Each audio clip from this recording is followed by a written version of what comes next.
Have you ever played Follow the Leader, where you just mimic and do everything that the leader who's in front of you does? Maybe you look silly, maybe it looks goofy, but at the end of the day, it's just a game. In life, though, we tend to follow leaders, and when we follow the wrong leader, it's not just a game, it's not just goofy or silly, it's a path with real consequences. And that's what happened in Malachi's time. The spiritual leaders, they had stopped listening to God, and the people, they followed suit. And so the result of that was casual worship. It was compromised faith. It was dishonor towards God.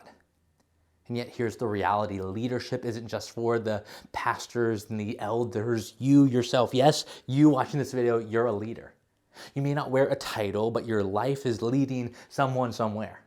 Someone at work is watching how you respond under pressure. Someone in your home, maybe your kids, are listening to how you talk about others. Someone in your friend group is paying very close attention to how seriously you take your faith and how you talk about your life. And so the question isn't, am I leading? I think the real question is, where am I leading people? You see, Malachi chapter 2 shows us that when leaders go astray, when they're going the wrong direction, consequences come. And in 1 Peter chapter 2:9, it reminds us that every believer is a royal priesthood, meaning that our lives, they carry weight. And our examples, they're not neutral. Our lives will either pull people closer to Christ or it's going to push them further away from Him. So think about that. If someone modeled their faith after yours, would they grow in trust and obedience and love for God, or would they become a little casual, a little comfortable, maybe spiritually stagnant, a nominal-only Christian?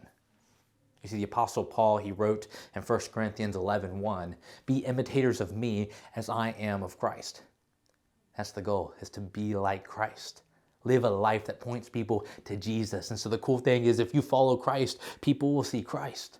If you compromise, people will see compromise. If you live faithfully, though, people will see a life lived faithfully.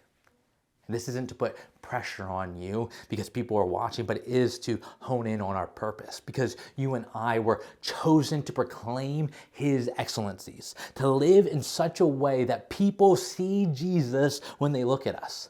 And so today, ask yourself, are you living a life worth following? If people followed your example, where would they end up?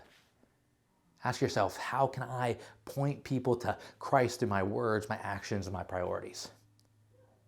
My hope and prayer is that we are leaders, not just in title, but in testimony, so that when others follow, they end up walking towards Jesus and not further away.